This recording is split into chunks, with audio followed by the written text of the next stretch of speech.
سبحان اللہ، بڑا زبردست کلام آپ نے پیش کیا حضرت۔ جس طرح سے ہم نے اپنے ابتدائیے میں بتایا کہ اولاد کی تربیت کرنا بہت ہی ضروری ہے، اب کون سے پیرائے ایسے ہیں، اسپیشلی اگر دینی پیراؤں کی بات کی جائے تو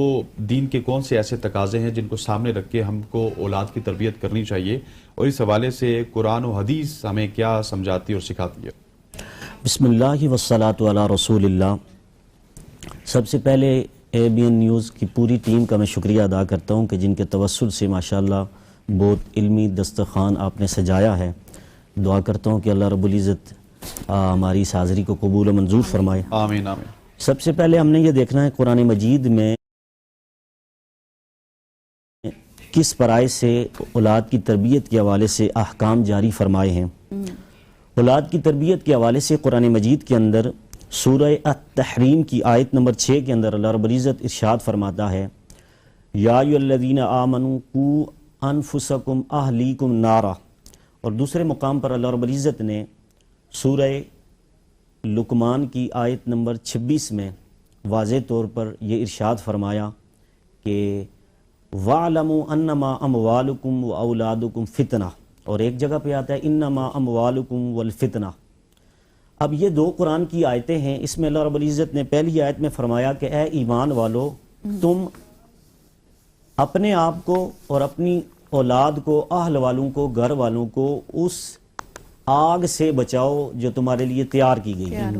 اب ایمان والوں کو رب تعالیٰ نے خطاب کیا، اور دوسری آیت میں انما اموالکم واولادکم والفتنہ، کہ بے شک مال بھی تمہارے لیے فتنہ ہے اور اولاد بھی فتنہ ہے۔ لہذا شریعت مطہرہ نے ہماری جو ان دونوں آیات میں اصلاح فرمائی ہے وہ یہ ہے کہ جس طرح اس اولاد کو اور مال کو آزمائش بنایا، اسی طرح اس کی تربیت کے حوالے سے ہماری دنیاوی امور پر جس طرح ہم تربیت کرتے ہیں، اسی طرح دینی امور پر بھی شریعت نے ہم پر یہ چیز لاگو فرمائی ہے کہ ہم ان کی تربیت کریں۔ اور اس تربیت کے 3 احکام ہیں، 3 اسپیکٹ ہیں، 3 عناصر ہیں۔ نمبر 1، اپنے بچوں کے سامنے سب سے پہلے حقوق اللہ یعنی اللہ کا حق اجاگر کرنا، دوسرا ہے حقوق الرسول، رسول اللہ کا حقوق، اور تیسرا حقوق العباد۔ سب سے پہلے نمبر پر ہم بچوں کی، اپنی اولاد کی جب تربیت کریں تو اس میں ہم یہ بتائیں کہ وہ اللہ ہے کہ جس نے ساری کائنات کو بنایا، وہی رزق عطا کرنے والا ہے۔ سب سے پہلے ساری کائنات اگر ناراض ہونی ہے تو ہو جائے، ہم نے فقط اللہ کو راضی کرنا ہے۔ تو اس کے احکام، مثلا ارکان اسلام کی پابندی کے حوالے سے بچوں کی تربیت کی جائے کہ ارکان اسلام اللہ کے حقوق میں سے وہ حقوق اللہ ہیں، ان کا پورا کرنا بچوں تم پر فرض ہے، یہ والدین کو چاہیے۔ اور دوسرا جو اللہ کے حقوق کے بعد حقوق الرسول، رسول اللہ کے حقوق ہیں امتی پر، تو اس حوالے سے بچوں کو یہ بتایا جائے کہ کائنات میں اللہ رب العزت کے ہاں اگر سب سے عظیم ہستی اور محبوب ہستی ہے تو وہ آقا کریم جناب محمد رسول اللہ صلی اللہ علیہ وسلم کی ہستی ہے، کہ جن کی محبت کے بغیر بندے کا ایمان کامل نہیں ہو سکتا، اور ان کی اتباع کے بغیر بندے کے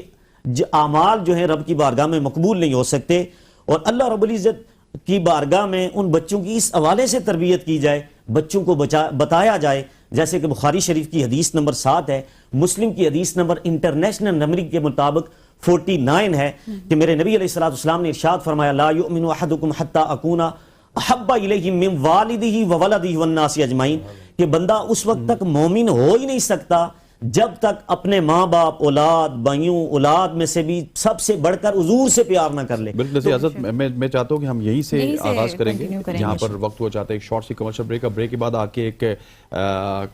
نعت رسول مقبول بھی سنیں گے، اور یہیں سے ہم اس حدیث کا مفہوم اور تشریح جاننے کی کوشش کریں گے ایک شارٹ سی کمرشل بریک کے بعد۔